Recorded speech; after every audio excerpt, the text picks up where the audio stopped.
Hey, what's up guys? Welcome back to another episode. I don't know if I mentioned this in the last video, but I took the car out for a ride when I changed the timing belt last time and the clutch let go. So the car is not moving on its own power right now. So I just pushed the car around back. So it's about 9 in the morning. So I'm going to start disassembling this. It's pretty early to be using power tools. I don't want my neighbors to be pissed at me. So I'm going to do everything I can do with hand tools and try to keep everything quiet.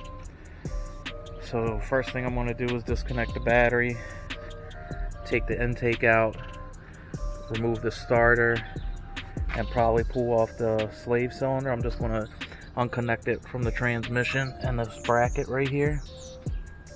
So let's get started.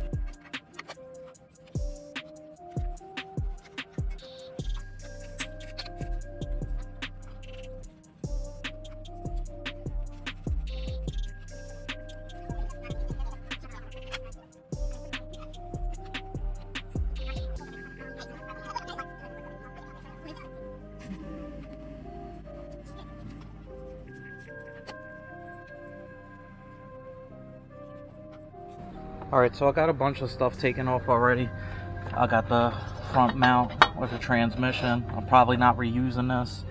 I have the slave cylinder undone. I have the reverse signal undone. The ground cable undone. The starter is out. And the top bolt for the rear T bracket is out. The speed sensor is unplugged. So right now, I'm gonna get some jack stands, jack up the car, take off both wheels.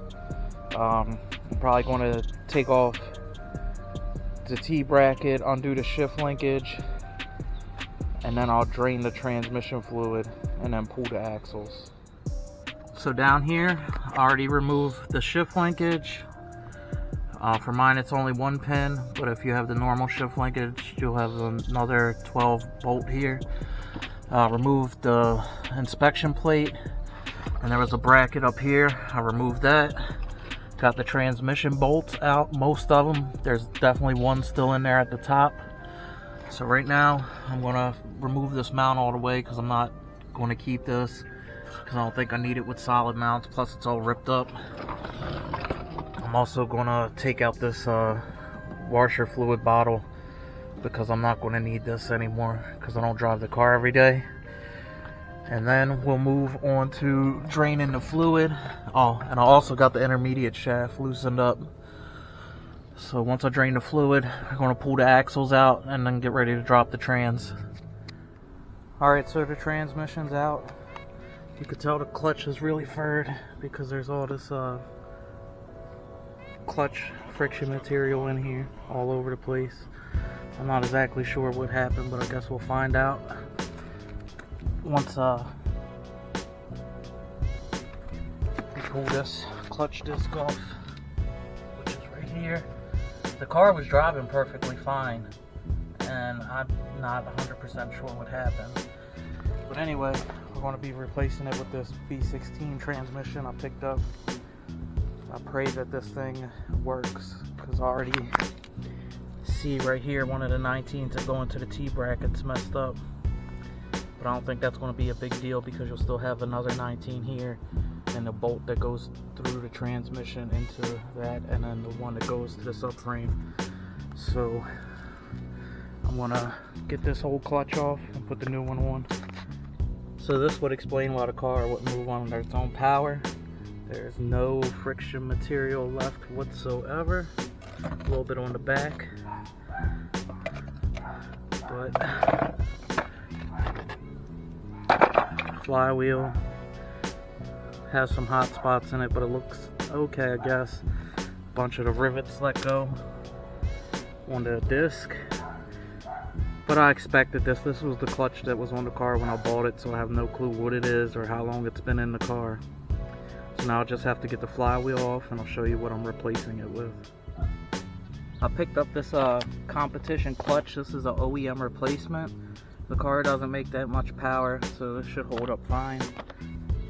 Also picked up this 10.2 pound flywheel made by Grip Force.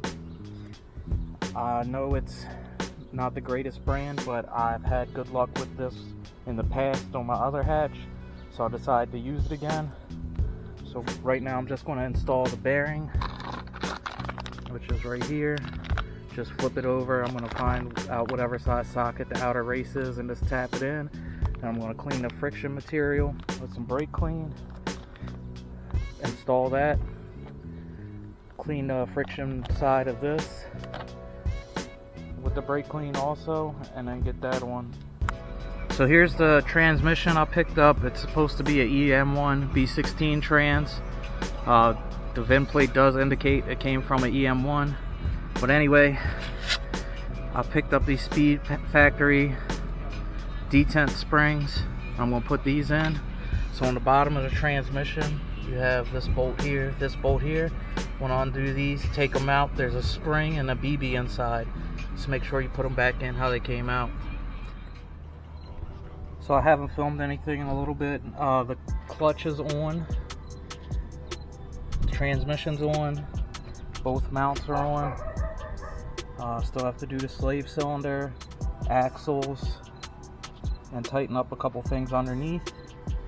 But the flywheel is 80 foot-pounds and the pressure plate is 20 foot-pounds.